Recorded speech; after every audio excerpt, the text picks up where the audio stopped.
Hello and welcome to Men Behind the Curtain, the podcast about everything and nothing all at once. I am Pitt. And I'm Eli. Hope y'all are doing well. As I keep updating y'all every week, welcome to Ohio weather where it's fucking psychotic.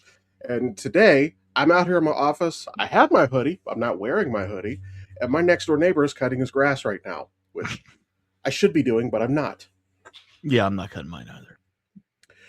Uh, I should have cut it one last time before the end of the previous season because my grass has a little bit of a head start on me right now. But I'm like, So I want to know. I've got like on the side yard where it's pretty thick where I should have cut it before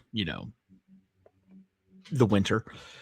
But what's with the little shoots, like small little sections of grass, but about the size of your cell phone, just shooting up that are like almost a foot tall, as opposed to all the other stuff that's like still maybe 2 or 3 inches. Yeah, I've got some like literally right next to my office right now. It's fucking weird. I don't understand it. Um, yeah, but that actually makes it a little bit more annoying because it's like I almost have to get the lawnmower out to even things out, but I'm doing it because this little piece of shit right here. Like I could get the trimmer, the one that you do for the walls and edges, and I could do that, but I have a corded one. So that means I got to get not only the trimmer, but the extension cord. And it just becomes a thing. And that's a lot for just a little bit of grass. Might be cheaper to just get a goat. I mean, that's not a bad idea. And then when I'm ready to, when I've had enough of the goat, I can just bring it to you and we can just have our cookout. Yeah, there we go. I'm fine with goat's actually not bad. I've never had it, but I know that it's a thing in, most of the world. Yeah, my the one townhome I was living in, my neighbors actually, other than the chickens that they would grow on their back patio, that would come over into my patio, and I told them, and I joking around with them, I told them, it's like, your chicken comes over here again, I'm gonna eat well, and they're like, oh yeah, well, enjoy it. But yeah, they had goat quite often. Well, and actually, that reminds me. I've never had it, but I've heard that like goat milk is actually significantly better, taste and health wise than like cow's milk. But apparently, it's just more expensive to do, which is why we do. We've commercialized cow milk. Well, humans aren't supposed to drink milk after a specific age anyway, and the milk they're supposed to drink is actually supposed to come from the actual source, the mother. So, which is why the majority of humans are lactose intolerant.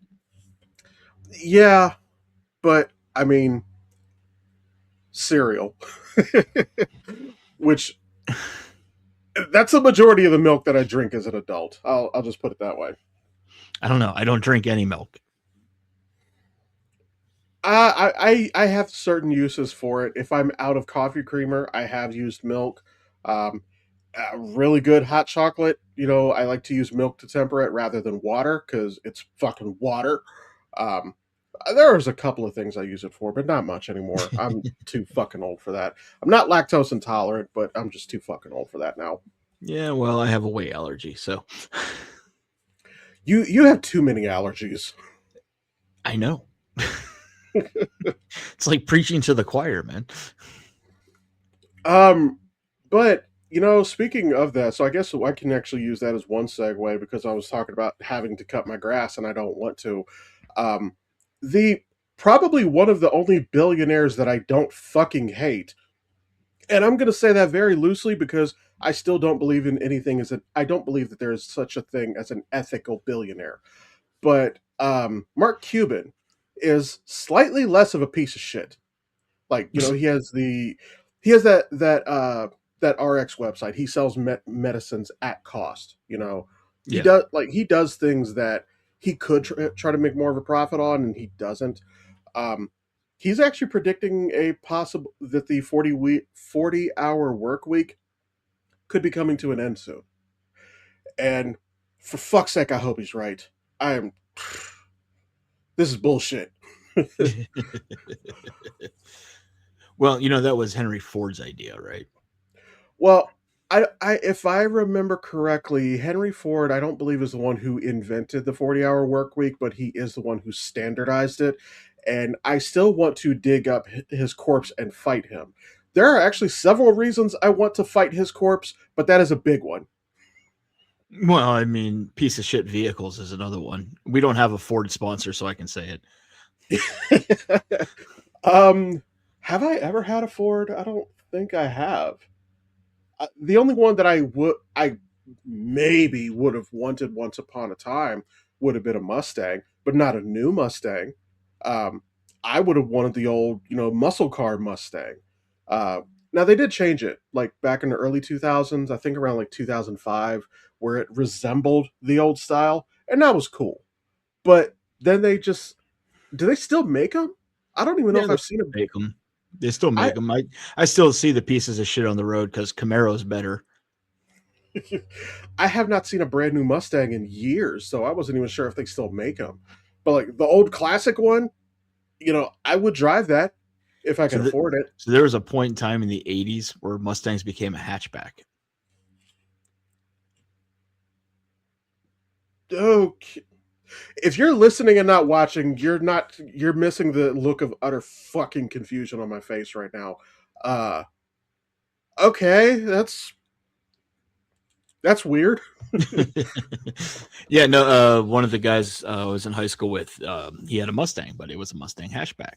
I think it was like an '86 or '87. Yeah. Actually, what you reminded me of, I got to pull up a picture. Uh so I saw this thing on Reddit the other day. And mostly Reddit is a horrible place. I mean, the internet in general is a horrible place, but Reddit has some of the worst of humanity. But there are a couple of bright spots. One of them, this actually came up in my feed the other day just randomly. It said like, "Oh, what's your favorite Impala?" It was looking like really, really old Impalas, and somebody said that their favorite Impala was the stoned, paranoid vampire. The fuck? That is a real back of a old Impala. I believe it's like you know what? Hang on. View page. You know what that fucking looks like? That that little that little creature that Jabba the Hutt had. Oh shit! It does. uh, I 59, 59 Impala stoned vampire, and like, yeah. Why did the picture get smaller when I clicked it? Okay, that's fucking dumb. But yeah, so I love that description of the Impala. That is hysterical to me. Um, I just wanted to share that because first off, random is just what we do here. But I hope Mark Cuban is right about the 40-hour work week. Isn't he the guy from Shark Tank? Yes, he is. Okay. Um, The loud obnoxious one. I don't remember. The one who's an absolute piece of shit is the bald dude, the quote Mr. Wonderful. Um, Whenever I have watched that show, which I've not watched it regularly, he never offers a good deal. He always rakes them over the fucking coals. Because he wants royalties. Like I mean, I guess it's a good businessman. Like it's good to generate your own business revenue, but for the person taking the deal, it's never a good deal. Never. So, but yeah. Um, But yeah, working 5 weeks just to have 5 weeks, Jesus Christ. Working 5 days just to have 2 days to yourself. And that's if you're lucky. Like a lot of people nowadays don't get a full 5 and 2. They'll get 6 and 1, or they have to work multiple jobs and they work all 7 days. It's fucking it's ridiculous, which is also why America is the bad place. And the thing is, I would honestly not be opposed to a 36-hour work week. You know, even if it's 9 hours for 4 days, or you work 4 days and then you work maybe half a day, like one of the days a week. I'm not opposed to a 36-hour work week. At um actually not at an old job. It was a previous role at my job. They used to offer 4 10-hour shifts. No. Well, I still considered it at one point. But however, by the time I started considering it, I was in a position that it wasn't available to me. The offer was no longer on the table. But I thought about it just for the simple fact that 2 days off is just fucking bullshit. Like it's almost as insulting as a 30-minute work break or lunch break. 30 minutes when you're an adult is offensive. Well, Like, I don't know. Most places I have worked, I'd probably say within the last 15 years, my lunch breaks were as long as I fucking wanted them to be, as long as I got my fucking work done. But I was also putting in 9 to 10 hours a fucking day in the office, which is why I'm a voice actor and podcaster now, and executive producer and audio engineer. But yeah, and where I work right now, I can kind of take as much time as I want to, being that I'm home like 98% of the time. I typically choose to take 30 minutes because all I'm doing is going in the kitchen and throwing something in the air fryer, or I'll like make a fucking turkey sandwich or something like that. okay, well, It's I always ate at my desk. I never. So Well, with that, I've actually been trying a little bit harder to leave my desk when I want to take a break because um, it's kind of the same reason that I'm trying to take more PTO is just having that break because being at my desk for too long is just so much burnout. no, I understand that, and I'll be honest. Most of the places I worked at, I just wanted to get the fucking work done and get the fuck out of there. There is that too. Actually, what I have been doing lately for the last month and a half, um, I'm usually ready to go. Honestly, I could leave whenever the fuck I want. I'm kind of done for the day, mentally and otherwise. About 4 to 4:15. I normally leave about 4:30. Some days I'll stay on a little bit longer just in case I get a message from a manager or something like that. Because as of right now, I'm not hourly, and I hate when I get a chat at like 4:50 and I was already gone for the day and I don't see it until the next morning. So I'll try to stay on a little bit longer, but sometimes I pay for it because one of the managers she chatted me the other day. It was like 4:45. Hey, do you have a minute? I have an urgent need. Sure. Took her 10 fucking minutes to call me. Apparently wasn't that urgent. And then they held me until like 4:30. I'm like, this absolutely could have been something. This could have been in the morning. Yeah, well, I'm still trying to figure out that are ready. You're checked out by like 4:15. It's like I would walk through the door at 7 a.m. in the morning and be checked out at 7:01. I mean, yeah, there's that too. Which honestly, that's kind of why I like the setup that I have out here because I will typically have my personal laptop right here next to me. I'm using that. I'm playing Spotify or I'm listening to YouTube, or in tomorrow's case, I'll be working but also listening to this episode so that I can put my title and tags on it. So, multitasking is the game. Speaking of multitasking, Stephen Colbert. Yes. I am excited about this. Well, I'm excited about the concept of him doing this. So, for those of you guys who have not heard the news, so we all know that Stephen Colbert is actually leaving the Late Show. They not only are not renewing his contract, they are not renewing the show, which was the absolute littlest dick move that this administration could have done. Um, but I digress. So he will now be, I believe, writing and directing a new Lord of the Rings movie. Well, I don't know if he's Right. directing it, but I know he is doing the screenwriting for it. He's going to be writing the script. Yeah. And I had to look this up because The title was very very familiar and I couldn't place it.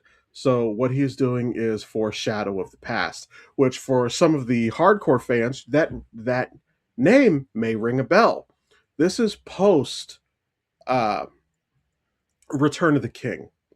This was actually Tolkien's intended sequel, which was essentially it was kind of Aragorn's rule and trying to more or less clean out and genocide the remaining orcs.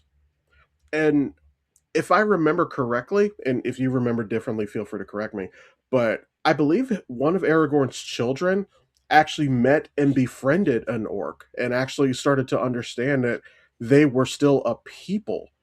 They were not, they could be the monsters that we have known them to be, but they were not inherently monsters. I believe is how that played out.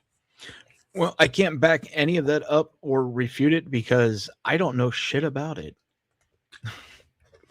Well, either way, this is supposed to take place 14 years after the quote unquote passing of Frodo. And I say passing, I say that in quotations because we never see Frodo die. Even in the books, it never covers Frodo dying. He just sails off to the Undying Lands. That's all. That's the last we ever hear about Frodo. So when they say the passing of Frodo, I think they mean the departure of Frodo.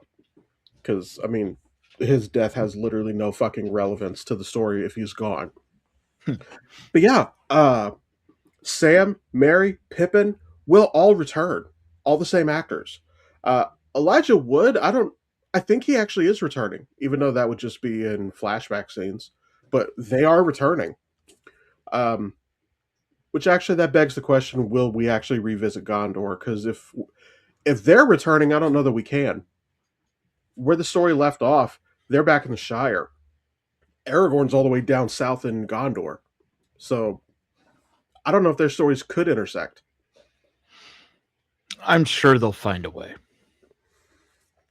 They found a way to it. Well, I was going to say they found a way to include Legolas, but honestly, including Legolas was not a stretch, considering they literally walked through his home kingdom. Um, But he still wasn't in the book. he wasn't in the book, but you know what? I actually am going to chalk that up to Tolkien writing The Hobbit before thinking up Legolas the character. I think if he had written the books in the order that the movies came out, Legolas probably would have been in there. Because it's very difficult to imagine how involved was with the Fellowship, but he would have never been involved in the tales of the Hobbit.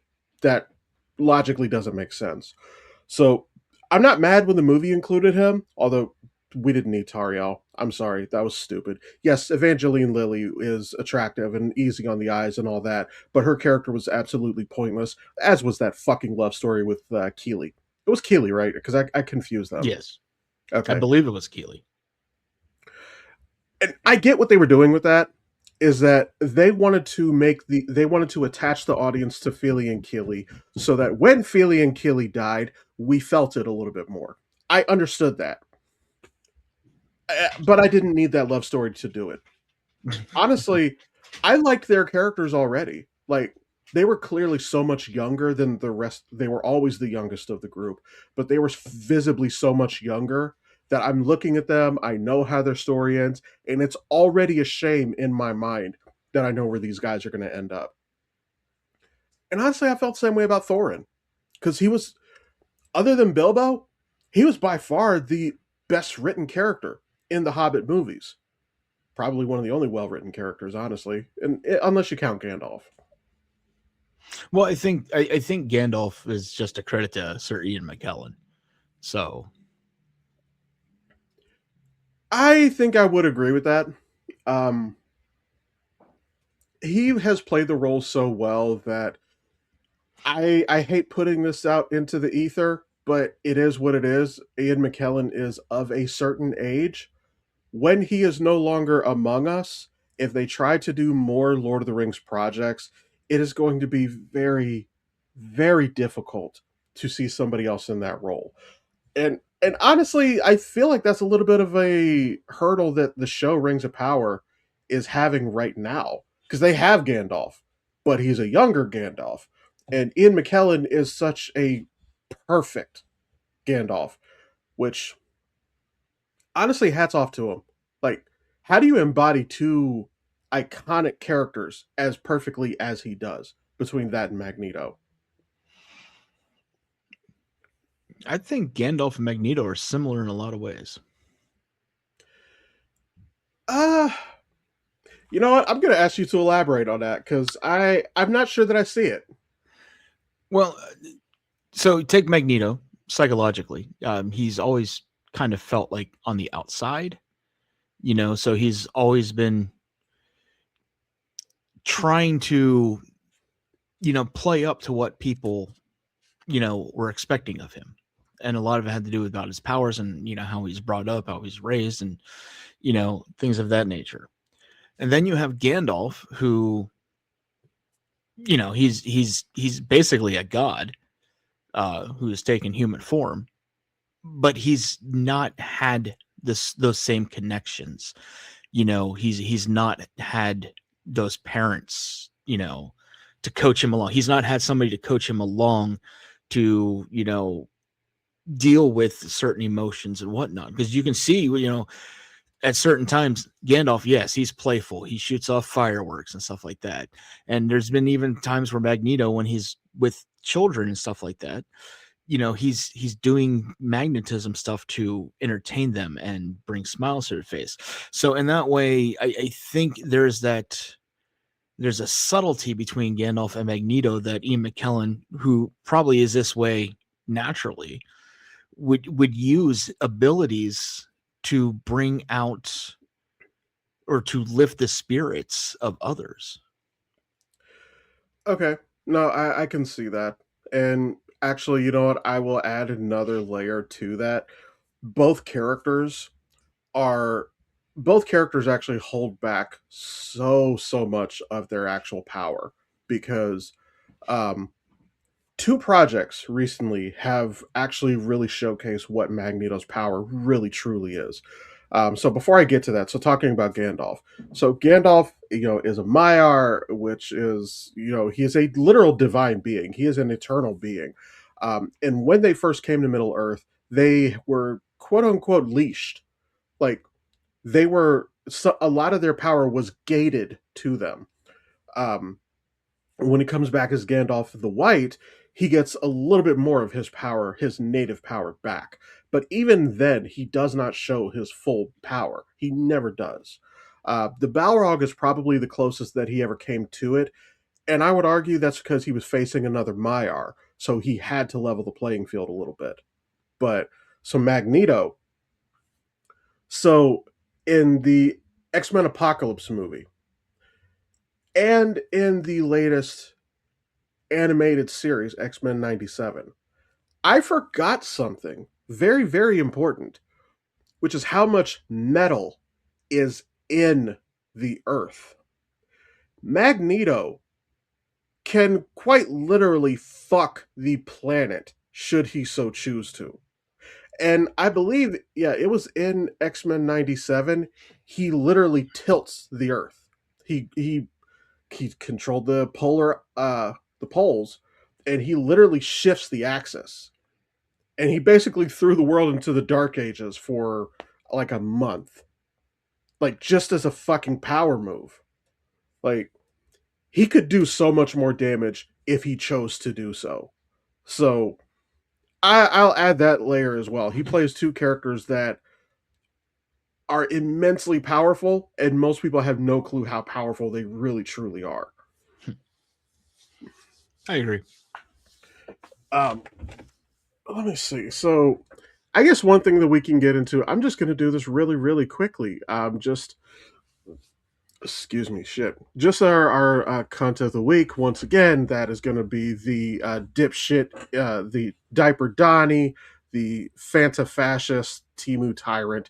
This motherfucker is going to put his signature on the $100 bill, and he's doing this via the Treasury, I believe. Yes, the Treasury. Motherfucker for what? First off, we're virtually in a cashless economy. So why? What is the benefit to this? Like, Just a way for him to get his name on something else. and another reason I can't wait for the day. I just cannot wait for the day. That's all I'm going to say. Oh, well, we talked about that last week with Robert Mueller, so I'm not going to rehash that conversation. Um, but yeah, so yeah, that's our cunt of the week. Honestly, with the way that the world is going. Oh, and actually, you know what? I can give one to Mike Johnson too, because he gave Trump the inaugural America First prize. Did you hear about this? I have. To me, it's just the same as the FIFA, you know, Oh, trophy. it's the exact same. So Yeah, it's the exact same. Like, um, I'm I spend a lot of time in political spaces on TikTok, and I say this a lot. If y'all are listening and for some reason you're a Trump supporter, which if you are, I don't even know why you're listening to the show, but hey, we'll take your hate watching as well. Um, but please get off your knees for this man. It is embarrassing. it's Like, musty. like actually, the one that I love, because again, I spend a lot of time in political spaces. I see a lot of really weird fucking people that'll be like, "Why do you still support him?" Well, because he's the greatest. He's this and da da da da da. And it's like, why are you so gay for him? Because I don't have a better way to phrase it. Since we were talking about Marvel, um, in some capacity, um, we have reports that Chris Evans is returning in Secret Wars. Yeah, and I have some mixed feelings about it. I mean, we've talked about this before. I love Chris Evans in the role, and I do love him in the role, but I also would like the torch to pass to Sam, like fully pass to Sam. And I mean that is more than just the shield. The shield has already been passed to him. He's already he had the TV show where he becomes Captain America. He has now had a full movie as Captain America, which I'm sorry, it's not a bad movie. It's not like one of their top tier movies, but it's really not a bad movie. Um, Honestly, my biggest criticism about the movie, two biggest criticisms. Number one, it has a lot of Hulk characters to not be a Hulk movie. Not just Red Hulk, but also the leader. Um, and I'm sure I could probably figure out a couple other ones. But second of all, their marketing made a huge mistake with that movie because every single TV spot, trailer, ad featured Red Hulk, who only shows up in the last 20 minutes of the movie. So that, in my opinion, was a huge misfire on on the marketing side.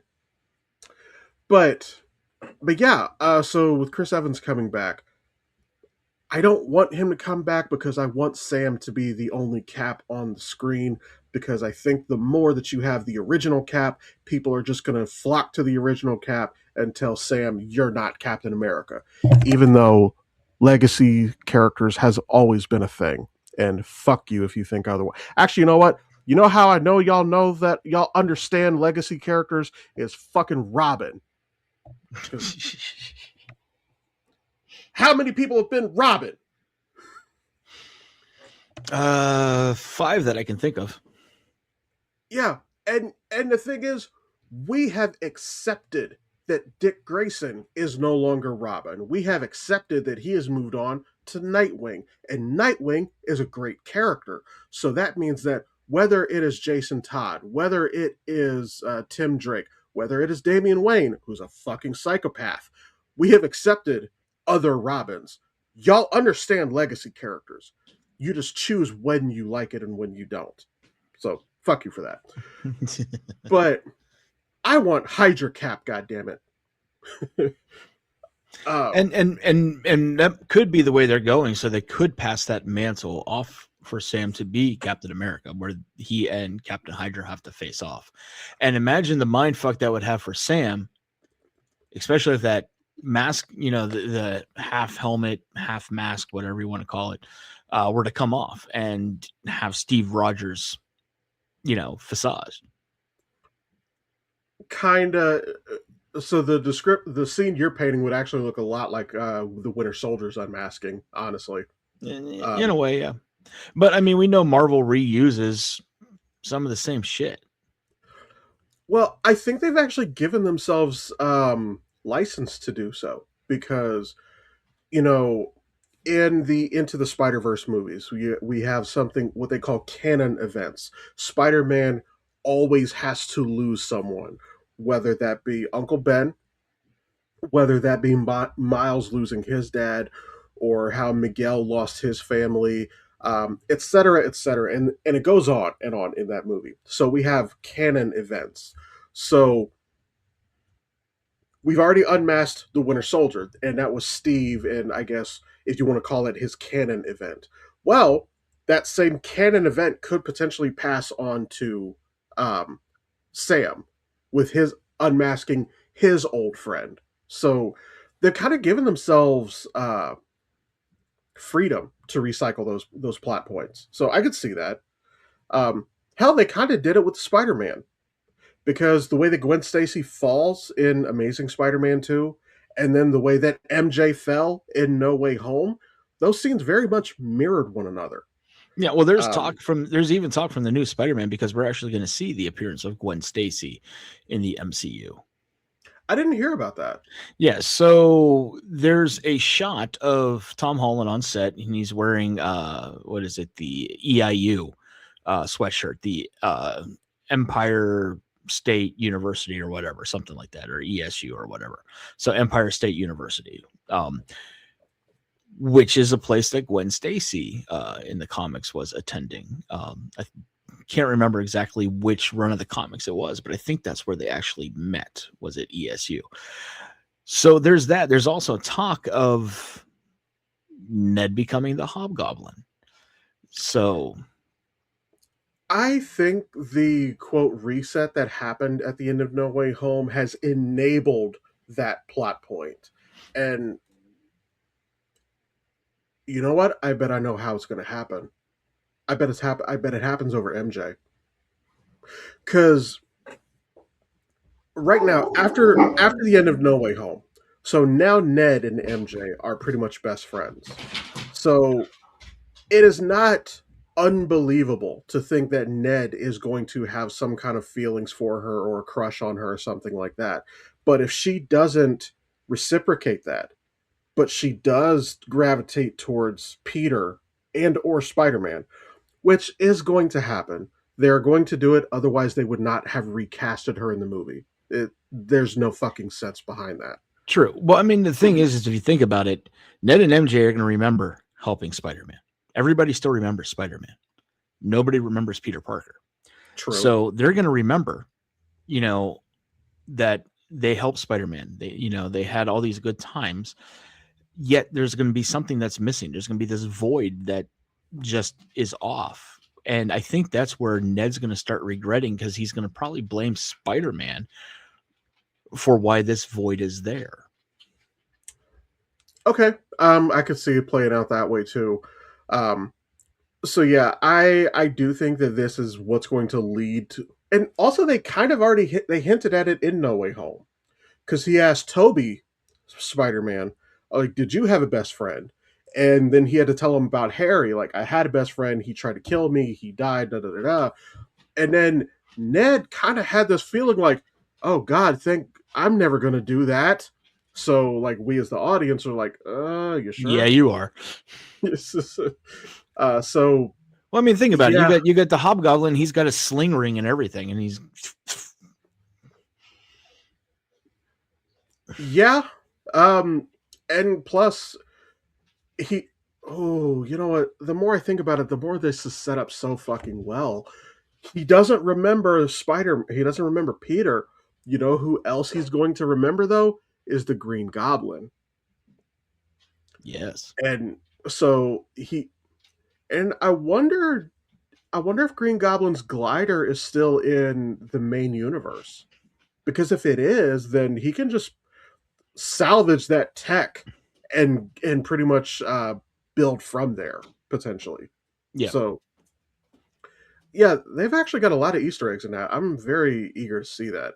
And also, speaking of Marvel, I was going to point out so the debut for Daredevil dropped. Um, so far, I'm liking it, and I love the suit, like the black suit that he's wearing. Haven't watched it yet. Well, honestly, I am debating if I want to hold off on watching it and then binge through multiple episodes because the internet has kind of ruined the weekly drop model. Um, or I shouldn't say the internet, but streaming has. Because most streaming services will drop half a season or a full season, or at the very least, like Invincible, they'll drop three as a premiere. And Disney Plus with Daredevil is going to drip feed us one episode per week, which yes is the model that most of us grew up with, but I think that we've kind of been spoiled away from it. Yeah. No, I have every intention of watching it. I just recently had For All Mankind come out with this fifth season, just released on the 28th, like 2 days ago, 3 days ago, whatever. So got back into that, and I completely forgot I was watching Night Agent, which is in its third season, How is that? and oh, it's absolutely phenomenal for a sort of and it's got a great premise to it. The whole concept behind it is pretty interesting, but I don't want to say it's like mainstream. I want to say it's kind of one of those more obscure shows that if you're into like Jack Ryan or Reacher or things of that nature, it's kind of along those lines, but you got a guy who's not kind of you know he's more like Jack Ryan and not battle ready, but he kind of has this Alan Rickson appearance to him. Like he actually looks like him a little bit, but um he can hold his own in a fight, but he still gets the shit kicked out of him, kind of like Harrison Ford does in every fucking movie.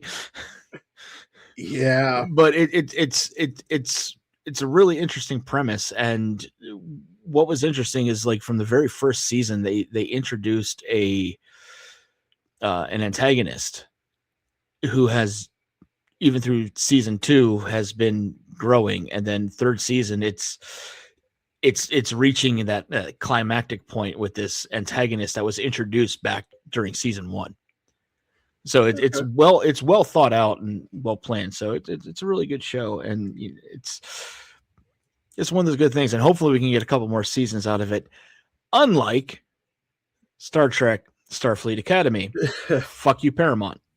Yeah. The only good thing that I will say about it is that they have already filmed season two, so they are still going to give us season two.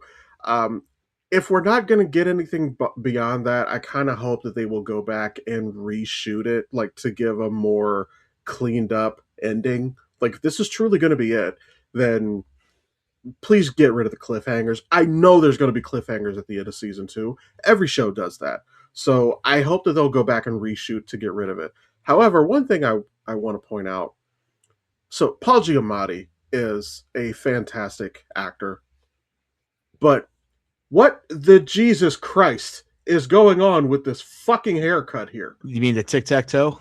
Yes. I saw that and was like, okay, that's interesting. um, yeah, I actually only just caught that like about 10 minutes ago when I had the article up over here. I just caught that. I'm like, what the fuck is that? Um, but actually, Paul Giamatti being in this, and I believe he is the villain. Correct me if I'm wrong on that. He is, and Stephen Colbert is the voice of the AI dean. Uh, telling people like, you know, um, cadet so and so, you left your tribble and or whatever. So yeah, Honestly, I love that because Colbert has played a character on TV for so long, but when his real self actually seeps through, which actually most of what he does on his late night show now is his real personality. Um, I love he's such a fucking nerd. I love it, Oh yeah. and that's why I'm very excited for him to write this new Lord of the Rings movie. I love the fact that he would be an AI in this, but actually Paul Giamatti being a villain is actually making me more interested to watch the show. So the interactions between Holly Hunter and Paul Giamatti are absolutely phenomenal.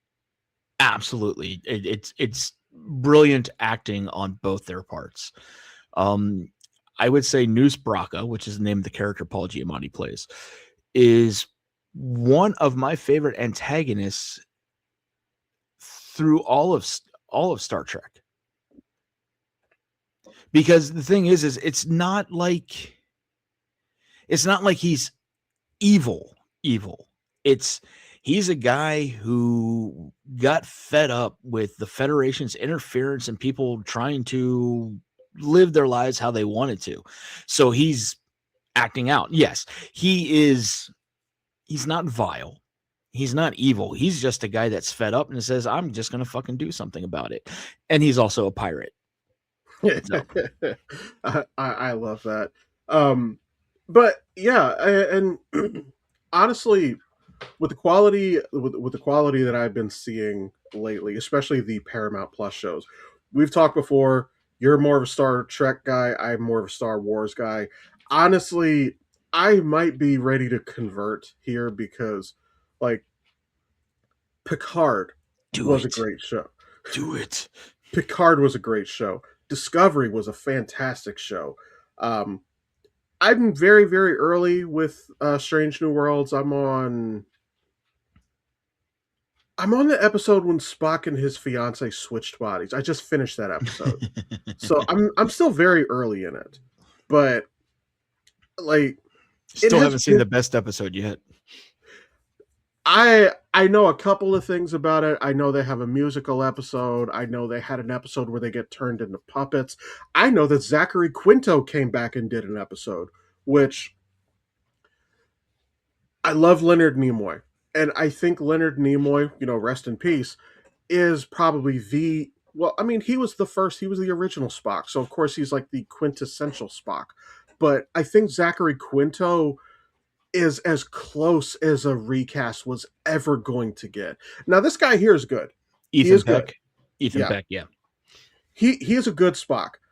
But I think I like Quinto more. Just wait.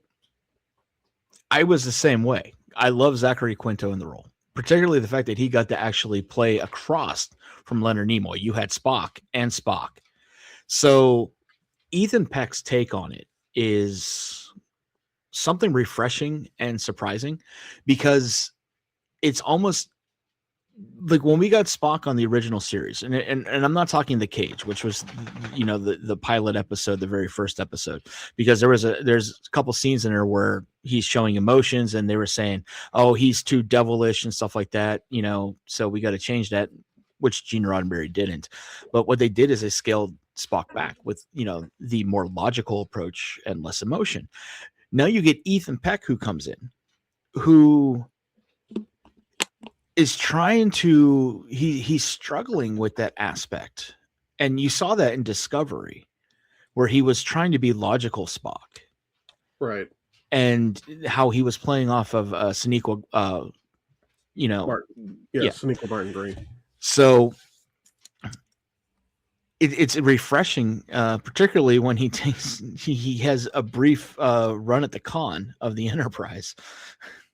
And they're talking about, you got to say the thing. What thing? And they keep trying to tell him, like, well, all captains have their own thing. Like, Pike is punch it, Hit it. and Yeah. stuff like that.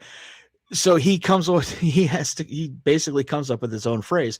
And it is the most clever way of doing it, particularly where he's trying to hold on to this Vulcan logic.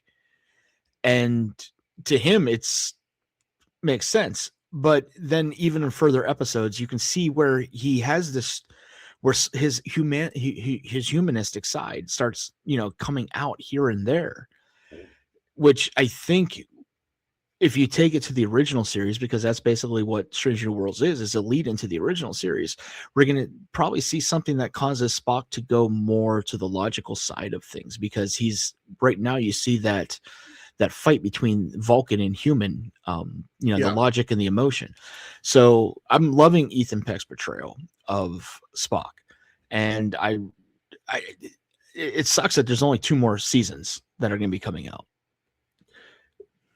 Although to be fair, that's like two more seasons than what fucking Nimoy got, which is I always find it amazing because the original Star Trek is such a a cultural phenomenon and such a socially relevant thing to have only had three seasons. Like it's a very short show. Yeah, well, Um, it almost didn't get any if it wasn't for Lucille Ball. True, which hey, hats off to her because I remember she fucking ripped into people about let this show happen.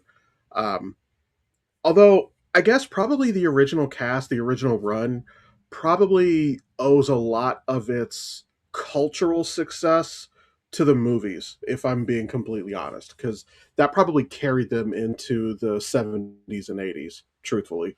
Yeah. Well, we're not going to talk about the animated version that was out in the 70s. No, we're not doing that. Um, Yeah. but but yeah, But they I did they did take parts of what they called Star Trek Phase 2, and they actually incorporated that into the next generation. You were supposed to have Captain William Decker. They had a guy on there who was, when they came out with the motion picture, he was, I think, Commandant Decker, but there was a Decker there. But the William Decker actually became more or less William Riker on the next generation, which Jonathan Frakes just yeah. brilliant, just absolutely brilliant. Um, Although to be fair, I think part of my preference for Zachary Quinto comes from the fact is that it was such a complementary contrast to um what the fuck Pine, Chris Pine. Chris Pine as Shatner was just such a fucking space cowboy. So I think having Zachary Quinto Spock there to pull the reins on him a little bit, I think was a really good yin yang to that to those movies. So I think that might be part of where my preference for Quinto is coming from. But this guy, you said Ethan Peck is his name. Yeah, He is phenomenal. I will give him that, and he grows a very impressive beard. I'll give him that in Discovery. just wait Um, till you see the crossover episode. Well, I do know. Again, I know that Zachary Quinto came back and he had a full beard, which was again actually a pretty impressive beard. Well, he's The not the one only one thing that's that come back. I found a little bit. John Delancey came back. Hang on, let me. I gotta If you look don't him up here. recall Hang who on. John Delancey is, John Delancey is the best Star Trek antagonist ever was. Maybe this helps ring a bell. He's not even looking. Oh, yeah. No, that is. Oh, okay. Yeah, I never knew his name, but yeah. No, Q is just fucking incredible. Um, I'm actually considering going back and just randomly watching a couple of one-off episodes of Next Gen, specifically when Q first appeared, just to watch when he throws them into the Delta Quadrant and they come across the board.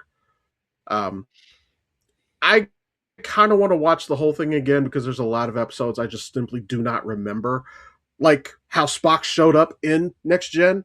I forgot that. Yep. I do not remember that episode. So I Scotty too. kind of want to go back and rewatch. Like, yeah, I don't remember that one. I'm surprised Yeah. Scotty was still alive. Oh, he was stuck in a transporter buffer. So Oh, kind of like Mbenga's daughter. Okay, yeah. yeah, and DeForest Kelly was in the very first episode of Star Trek: The Next Generation, the pilot episode, as Bones. He was walking down the ship talking to Data, and he's like, "You sure you're not Vulcan?" um, Speaking of Bones, that's another one. I do love Carl Urban in that role, but He embodies DeForest Kelly like it's nothing. It's absolutely phenomenal. But to be fair, it's Carl Urban, and like Carl Urban kind of don't miss, honestly. And I say that like even when it's not a good project, even when it's a really cheesy role, like him playing Cupid in Xena, it's still entertaining. Um, and of course, Dread. I'm sorry, we deserve a sequel to Dread. That is fucking That bullshit. was Um, honestly that the Carl Urban version of Dread was more comic accurate and true to the source material than the Stallone version was. yeah, because the comics never actually do show his face, and most of Stallone's movie has his face shown. Yeah. Um, like he barely wears the helmet at all. Um, of course, Aomer. I honestly, I would love to see more of him as Aomer. I loved him in that role. And of course, the boys. Yep. um, I, which I know that I just watched another trailer for them. The quote final trailer, which is probably the one we were talking about the week or two ago. I'm so excited. Oh, I forgot. Marie is in this. They have shown Marie and the other character, the shifter. They Oh, are in the trailer. sweet. Um, well, I didn't. I also didn't realize this. The mind control girl. I don't remember. Like I think Marie like blew her arm off or something, Yeah. and then the other guy, the one who's fucking crazy and seeing puppets and shit, they kidnapped Frenchie. That's when Kimiko first spoke. Like, because the crazy dude, I can't remember their names for shit. He's holding Kimiko, and because of his power, like holding Kimiko is nothing. He's just standing there; it's nothing. And while they're dragging Frenchie away, or no, I'm sorry, the mind control chick, she just made him walk away. Is what happened. Like that's when Kimiko first spoke, and she screams no because he's leaving. That's when Yeah. she first spoke. Is those two characters. So we've already had Gen V crossovers in season 4, and the Gen V characters are showing up here in season 5. Sweet. So The favorite part of that might bolster my. I was going to say the favorite part of for me for that trailer was when A Train shows up and Kamiko says something like, "You're friends now," and A Train's like, "You can talk now." Yeah. No, because that was actually my reaction because I don't remember that particular scene. I have a really bad habit that I tend to forget the last couple of things that happened, like Kimiko speaking. So I'll have to watch the recap when season 5 drops, which I believe is in June. I think No, I think the season 5 release is this April, you might be like right. April 15th or April 18th or something like that. And I think it's like a 3 episode drop. You might be right. I'm trying to. Honestly, that tracks because that's what they did for Invincible. Um, okay, that apparently is taking a minute, so let me search it on my phone here. God damn it.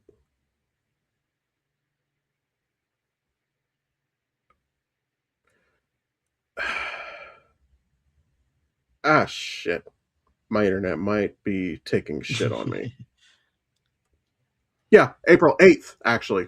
April 8th. So So about a week. we're 2 weeks out. Yeah. So all right, cool. So we'll have that to talk about here shortly. All right. um I think that's probably a good note to end on here because we're getting up there about 50-ish minutes. So um as always, thank you for listening. Thank you for watching.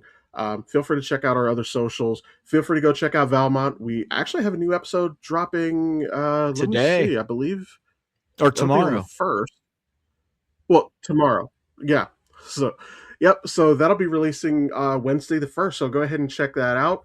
And if you have a little bit to spare, go ahead and check out the Patreon as well, where you can get all the some Yep. exclusive content. Again, like our table reads, like the shorts. So we like to have a little bit of fun over there. But otherwise, thank you, and we will see you next Tuesday. Be you.